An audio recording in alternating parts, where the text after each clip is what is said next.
네, 오늘은 성령님이 주시는 은혜, 성령님이 주시는 은혜라는 제목으로 하나님의 말씀을 전하고자 합니다.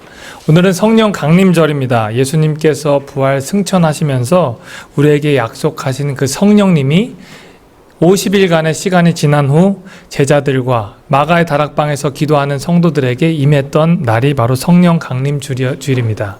성령 강림주일엔 특별한 행사는 없습니다. 하지만 성령님이 우리 가운데 어떻게 오셨고 오셔서 역사하는지를 아는 것이 바로 성령 강림주일이지요. 제가 엊그제 이곳에서 새벽 기도하고 또 오늘 아침까지만 해도 여기 성령 강림주일 미국 교회에서 한 세팅을 보고 깜짝 놀랐습니다. 굉장하게 세팅을 했었는데 어느 순간 다 사라진 게 우리 청년들이 한지 아니면 미국 교회에서 알아서 철수를 해주셨는지 모르겠습니다. 빨간색으로 불의 혀와 같이 갈라지는 그 사도행전 2장의 모습을 그대로 형상화해가지고 여기서 막 이렇게 해가지고 한국이 약간 무당집 비슷하게 이렇게 해놔가지고 걱정이 많았었습니다. 근데 오니까 이렇게 깨끗하게 치워주셔가지고 굉장히 감사했습니다. 중요한 거는 성령 강림절에 성령이 어떻게 임하셨느냐입니다. 그런데 성령에 대해서 그렇게 불의 혀와 갈라진 것 같은 그 뜨거운 역사가 나에게 일어나지 않아서 사도행전 2장의 역사가 나한테는 일어나지 않았기 때문에 나는 성령을 받지 못했다. 성령님은 나에게 계시지 않는다라고 착각하는 분들이 굉장히 많습니다. 어떤 권사님, 집사님들은 정말 뜨겁게 기도하시고 방언으로 소리치시는데 나는 그렇게 하지 못해서 나에게는 성령님이 동행하시지 않나 생각하기도 합니다. 어떤 분들은 반감을 갖죠. 아유, 저런 성령님, 저런 시끄러운 성령님은 나는 안 받을래 라고 하는 분도 계시기도 합니다. 오늘 말씀을 통해서 예수님께서 제자들에게 말씀하신 성령이 어떤 것인지 말씀의 의미를 알고자 합니다. 성령이 얼마나 인격적으로 우리에게 찾아오기 원하시는지, 그래서 우리가 얼마나 성령 가운데 거해서 살기를 원하시는 축복을 누리기 원하는지 말씀을 통해서 깨닫는 시간이 되기를 바랍니다. 말씀을 들어가기 전에 우리가 성령님은 어떤 분인지 알아야 합니다. 성령님은 인격적인 분이십니다. 성령님은 성자 하나님, 성자 예수님, 성부 하나님과 더불어 성령 하나님이신 분입니다. 똑같은 인격을 갖고 있기 때문에 삼위일체의 한 가지이기도 합니다. 그래서 성령님은 우리 가운데 친히 찾아와셔서 우리에게 말씀도 하시고 우리를 가르치시고 우리와 함께 동행하고자 하시는 분이십니다. 성령님은 사도행전 2장부터 시작된 것이 아니라 창조시대 때부터 시작이 되었습니다. 성령은 창조 때부터 이스라엘 백성들 가운데 창조시대 가운데 역사하셨습니다. 창세기 1장에 이렇게 되어 있죠. 하나님의 영이 수면 위에 거했다. 하나님의 성령이 수면 위에부터 창조시대 때부터 있었다는 거예요. 그리고 구약의 역사 가운데 성령의 역사가 틈틈이 드러나 있습니다. 구약시대의 선지자 엘리야를 통해서 엘리사가 이렇게 물어봅니다. 엘리야가 엘리사에게 물어봅니다. 내가 이제 하나님께서 데려가기 전에 나한테 부탁할 것이 있는지 한번 말해보라. 엘리사가 이렇게 이야기하죠. 당신이 하시는 성령의 역사가 갑절이나 내게 있었으면 좋겠습니다. 하나님의 성령의 역사가 내가 분명히 보이는데 이 역사도 나에게 일어났으면 좋겠습니다 하는 것이 바로 엘리야와 엘리사의 대화였습니다. 그만큼 성령께서는 창조 때부터 있었고 구약 가운데도 있었고 사도행전 기간의 신약 시대에도 있었을 뿐만 아니라 지금도 이 자리에 역사하고 계시는 것이 바로 성령 하나님이라고 하시는 겁니다. 그래서 성령님께서 어떻게 역사하시는지 오늘 세 가지 내용을 통해서 알아보고자 합니다. 첫 번째, 성령님께서는 우리 가운데 내주하셔서 역사하십니다. 다시 말씀드립니다. 성령님께서는 우리 가운데 내주하셔서 역사하십니다. 오늘 말씀 16절 같이 읽겠습니다. 시작. 내가 아버지께 구하겠으니 그가 또 다른 보혜사를 너희에게 주사 영원토록 너희와 함께 있게 하리니. 아멘. 오늘 말씀 본문 14장부터 16장은 예수님께서 고난을 당하시기 전 제자들에게 당부 말씀을 하시는 장면입니다. 제자들은 굉장히 곤란한 상황에 처해 있습니다. 왜냐하면 예수님 한 분만 바라보면서 자기의 삶의 모든 것들을 다 내버렸기 때문입니다. 예수님께서 구원자라는 확신을 가졌기 때문에 그들은 모든 것을 버리고 예수님을 따랐습니다. 하지만 예수님께서 이제 아버지께로 갈 때가 왔다. 나는 이제 고난을 받아서 십자가 길을 가야 한다고 했을 때 그들의 마음 가운데는 큰 절망이 찾아왔습니다. 그들은 예수님이 꼭 필요했습니다. 예수님이 없으면 아무것도 할 수 없었기 때문입니다. 그들 가운데 하시는 말씀이 바로 오늘 본문 예수님께서 하시는 말씀입니다. 예수님이 이렇게 말씀하시죠. 내가 하나님 아버지께 간절히 구하겠다. 간절히 기도하겠다. 그가 또 다른 보혜사를 너희에게 주실 것이다. 영어로는 another advocate이라고 되어 있습니다. 다른 변호인, 다른 헬퍼라고 되어 있습니다. 또 다른 헬퍼를 당신에게 너희들에게 줄 것이다 라고 말씀하시는 겁니다. 이 뜻은 더 한번 해석하자 보면 그들 가운데 이미 그들을 변호하고 그들을 도와줬던 사람과 동일한 일을 다른 사람이 할 것이다 라는 것입니다. 즉 그 변호인은 바로 예수님 자신을 말하는 겁니다. 내가 비록 하나님 앞에 가지만 그 아버지 앞에 내가 당신에게 여러분들에게 했던 그 변호인의 역할, 여러분을 도와주는 그 역할을 그 다른 사람이 동일하게 와서 해줄 것이다. 그리고 나서 후반부 이렇게 돼 있죠. 너희에게 주사 영원토록 너희와 함께 할 것이다. 그 기간은 내가 비록 3년 동안 했지만 너희에게 거하는 시간은 영원토록 그리고 너희와 함께 할 것이다 라고 말씀하고 있는 것입니다. 이것을 줄여서 내주하는 역사라고 말씀하는 겁니다. 성령님께서 안에 계셔서 거하시는 그 역사라고 말하는 것입니다. 성령님께서 이제 같이 사시는 그 역사가 일어나시는 겁니다. 그게 바로 제자들에게 했던 큰 은혜의 역사였던 것입니다. 이제 더 이상 그들이 육신 가운데 머무르지 않고 육적인 예수님을 바라보는 게 아니라 영적으로 하나님 아버지를 의지하고 그들 가운데 하나님을 바라보게 되는 것. 그들 가운데 성령님이 이제 드디어 살아계셔서 성령의 마음대로 성령의 원하시는 대로 살아갈 수 있게 하는 것. 그게 바로 그들 가운데 일어나는 역사라고 되어 있는 것입니다. 여러분 이런 경험 한 적 있잖아요. 내가 말씀으로 살고 싶은 생각이 있어요. 내가 하나님 뜻대로 살고 싶은 마음이 생기는데 자꾸 부딪히는 것이 있습니다. 육적으로 자꾸 나를 자꾸 부딪히게 하는 그것들이 있어요. 이게 바로 영적 전쟁의 시작인 겁니다. 이것은 바로 성령님께서 우리에게 내주하셨다는 증거입니다. 예수 믿으면 좀 편안히 살 수 있고 좀 평안한 삶이 허락될 것이라고 생각되는데 그렇지 않고 예수를 믿었는데도 예수를 나의 구주로 영접하고 성령님을 인격적으로 영접하길 원했지만 내 삶 가운데 있는 것은 고난이고 고통의 시작이고 가족의 원망이고 불편한 것들이 많이 생길 수 있다는 것입니다. 이게 바로 육신의 충돌과 그리고 우리 영적으로 하나님께서 주시는 성령의 법의 충돌인 것입니다. 여러분 이럴 때 어떻게 해야 됩니까? 바로 성령의 법으로 우리 죄의 법을 이길 수 있도록 하나님 앞에 기도해야 된다는 것입니다. 말씀의 성령의 법이 죄와 사망의 법을 이길 수 있도록 우리가 하나님 앞에 기도해야 된다는 것입니다. 더 나아가 우리는 성령님께서 우리 안에 내주하셨구나, 우리가 성령님께서 우리와 함께 하시는구나 라고 생각하면서 하나님 앞에 기뻐할 수 있어야 된다는 것입니다. 마태복음 28장 20절에 이렇게 되어 있습니다. 내가 너희에게 분부한 모든 것을 가르쳐 지키게 하라. 볼지어다 내가 세상 끝날까지 너희와 항상 함께 있으니라 하시니라. 아멘. 예수님께서 자기의 제자들에게 이렇게 말씀하십니다. 모든 것을 가르쳐 지키게 해야 된다. 내가 너희와 항상 함께 있으리라 하시니라. 예수님께서 본인의 육신의 몸으로 함께 할 수도 없지만 그 another advocate, another helper, 예수님과 동일한 성령님을 그들에게 주셔서 항상 함께 있으리라 하시는 겁니다. 그렇기 때문에 우리는 첫 번째로 성령님의 내주하심을 인정하고 성령님이 우리 안에서 거하실 수 있도록 자리를 내어주어야 합니다. 그리고 성령님께서 우리 안에 자리 잡으셨다는 것에 감사하는 저와 여러분들이 되어야 할 줄로 믿습니다. 두 번째로 성령님께서 우리들에게 주시는 은혜는 성령님의 내주하심을 바라보게 된다는 것입니다. 성령님이 우리 안에 거하는 것을 우리가 바라보게 된다는 것입니다. 오늘 말씀 19절 우리 스크린에 있죠? 우리 같이 한번 읽어보겠습니다. 시작.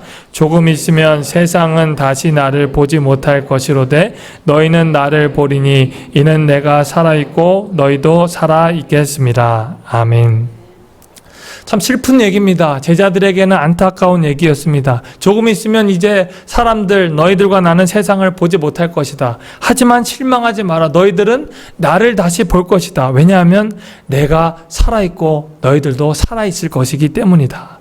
예수님께서는 육적으로 살아있지 못하지만 동일하신 예수님이 하신 일을 성령님께서 그들에게 오셔서 살아있는 크리스찬들에게, 살아있는 예수 믿는 사람들에게 살아 역사하실 것이다 말씀하시는 겁니다. 그리고 이렇게 이야기합니다. 너희가 나를 본다 라고 말씀하시는 겁니다. 하나님 예수님을 바라봤던 제자들이 예수님과 헤어지는 것을 안타까워했지만 다시 예수님을 보게 되는 은혜를 갖게 되었다는 것입니다. 그리고 20절엔 이렇게 말합니다. 그날에는 내가 아버지 안에, 내가 너희 안에 있는 것을 너희가 알리라. 아멘. 이제 하나님의 그 보심, 그리고 하나님께서 역사하심을 보는 사람들에게 하나님께서 그들 가운데, 우리 가운데 성령님이 살아계시는 것을 알게 된다고 이야기하는 겁니다. 처음에는 성령님께서 내주하시는 것을 잘 느끼지 못합니다. 아, 성령님께서 정말 나와 동행하시나? 성령님이 나와 정말 함께 하셔서 내 삶 가운데 관여하시나? 영적인 싸움은 있는 것 같은데 포기할까? 신앙생활을 그만둘까 생각하는 분들도 계십니다. 하지만 영적인 싸움에서 계속적으로 싸워나가고 이 싸움을 포기하지 않는 분들에게 영적인 열매가, 영적인 성숙이 일어나기 시작합니다. 또 오늘 말씀처럼 성령님이 내주하시는 것을 알게 되고, 그리고 성령님께서 내주하시는 것을 느끼게 되고 보게 되는 것입니다. 그래서 점점 영적인 성장이 일어나게 된다는 것입니다. 영적으로 보이는 것뿐만 아니라 내가 영적으로 하나님의 계획, 하나님이 나를 향한 계획이 어떤 것인지 점점 깨달아지는 게 얼마나 감사한지 모릅니다. 이게 바로 성령님께서 나와 동행하실 때, 그리고 내주하셔서 나와 역사하실 때 일어나는 일인 줄로 믿습니다. 저도 하나님의 계획이 잘 모르겠습니다. 성령님께서 어떻게 인도하시는지 목회자인 저도 알지 못할 때가 너무나도 많습니다.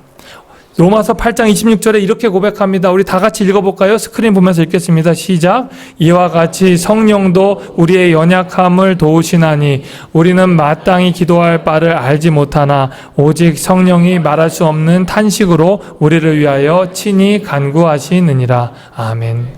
우리가 하나님과 관계를 쌓아가면서 성령님을 의지하면서 살아갈 때 성령님의 음성이 점점 더 커지는 겁니다.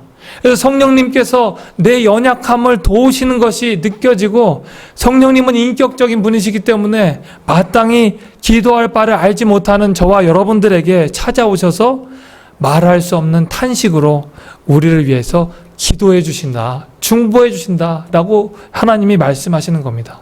이게 얼마나 감사한 거예요.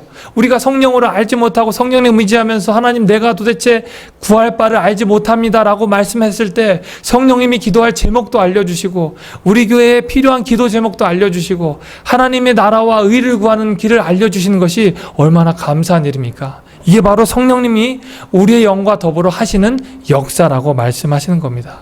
여러분, 내 길을 내가 더 잘하겠습니까? 주님이 더 잘 압니다. 찬양 제목 이런 것이 있죠. 내 길 더 잘 아시나니.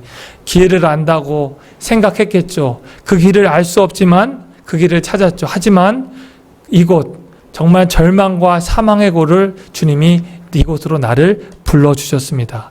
내 길을 주님이 더 잘 아십니다. 나의 길을, 내 삶을 주님께 맡깁니다. 내 길을 주님이 더 잘 아시나니. 영어 제목은 이렇습니다. You know better than I. You know better than I. 왜냐하면 하나님께서 내 길을 더 잘 아시기 때문입니다. 그래서 내 삶을 주님께 맡깁니다. 내 주도권을 주님께 맡깁니다 하는 고백이 바로 요셉이 하나님 앞에 살아가면서, 또 모세가 하나님 앞에 살아가면서 했던 고백인 것입니다.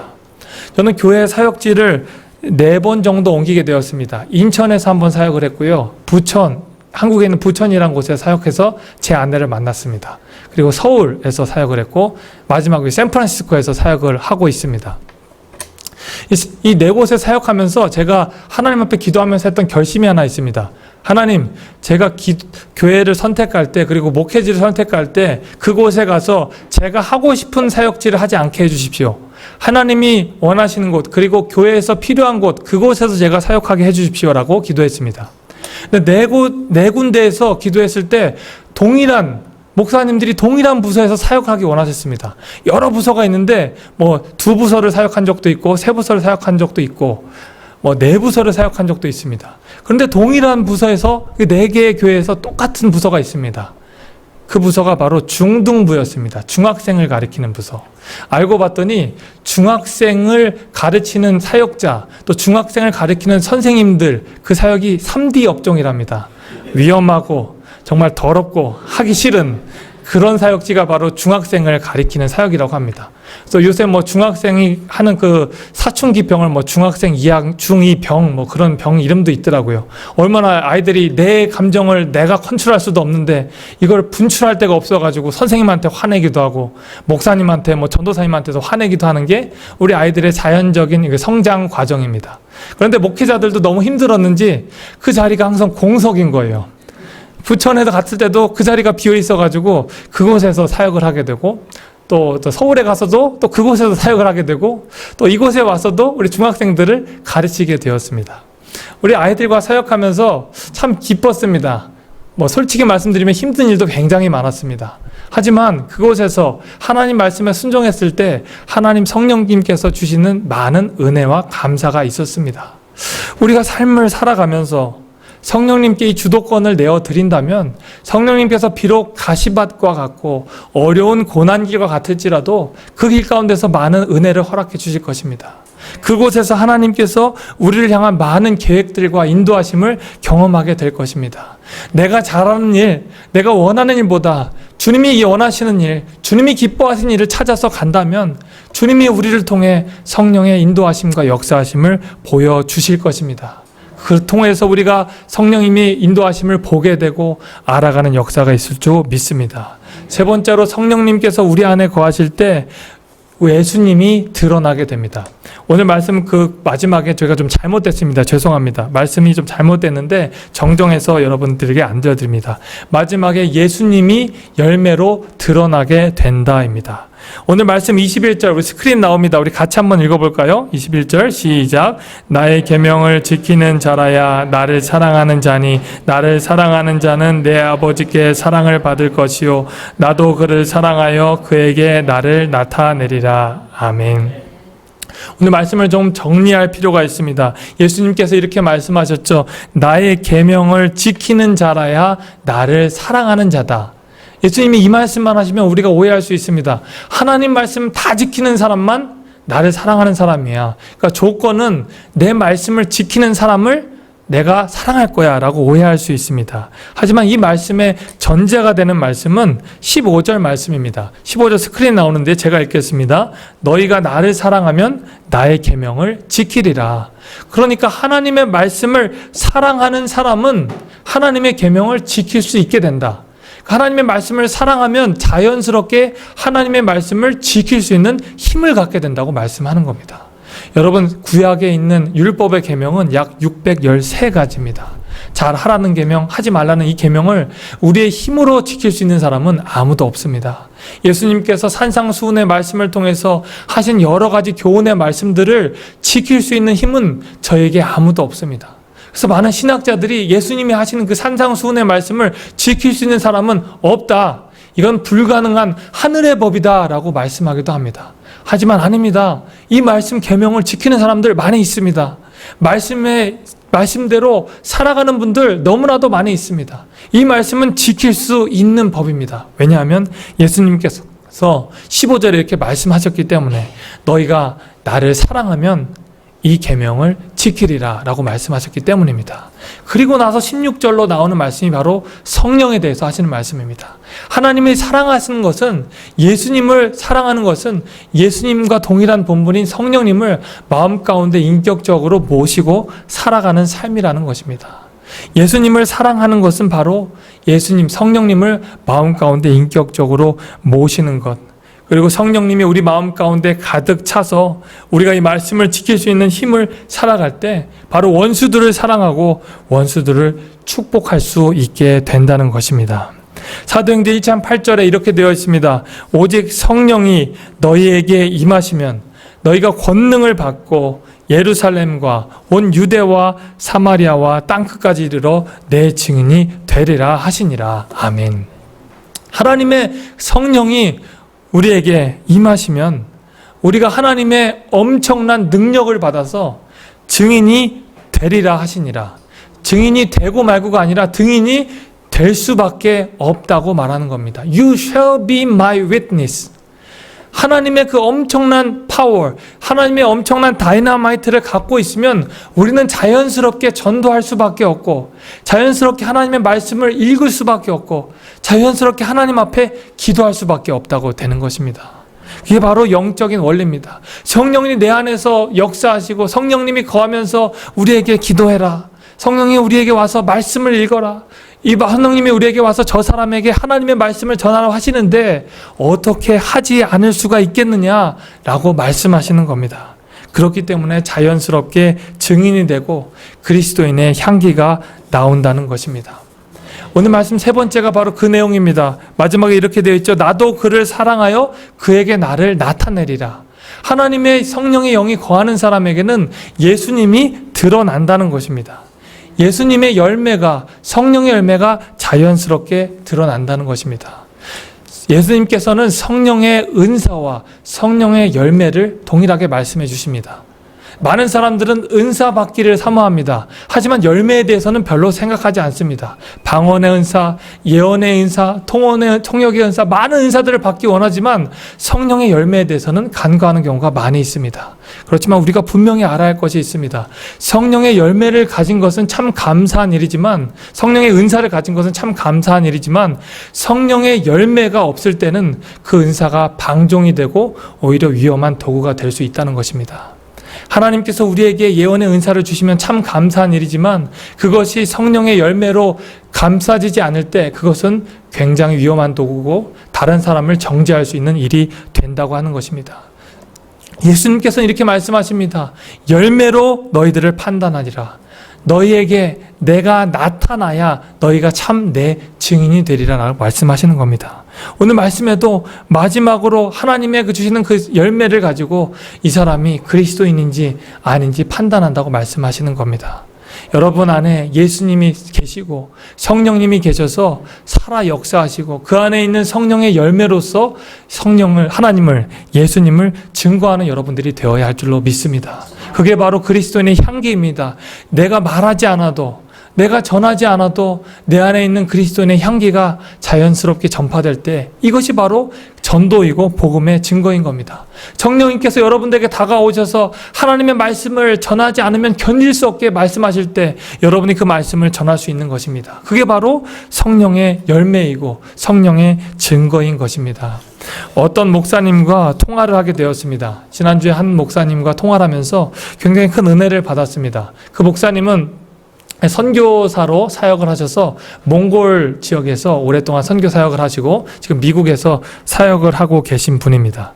그분이 제가 어렸을 때 교회 집사님이셔서 관계가 있었고 한 번씩 목회자 컨퍼런스에 만날 때마다 제가 그냥 인상만 봐도 이분 참 은혜로우시다, 나도 저런 인상을 한번 갖고 싶다라고 생각할 정도로 아주 좋은 인상을 갖고 계신 분입니다.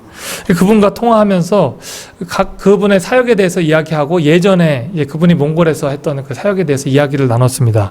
목사님이 저는 존경스럽습니다. 같은 목회자로서 목사님이 하나님의 마음을 가지고 이제 평신도의 사역을 내려놓고 자기 사역을 모두 내려놓고 몽골에 가서 선교하신 것도 아름다운데 그곳에 가서 그 학생들을 위해서, 선교사 자녀를 위해서 선교 학교를 만드신 게 얼마나 귀한 일입니까? 그 선교사 자녀들이 저희 샌프란시스코에 와서 저희가 그 자녀들을 투어했는데 참 그분들도 참 좋았지만 그게 되게 된 것은 바로 목사님이 그곳에서 선교를 하셨기 때문에, 만드셨기 때문에 된 거 아닙니까? 라고 목사님께 말씀을 드렸습니다. 근데 목사님이 이렇게 대답하셨습니다.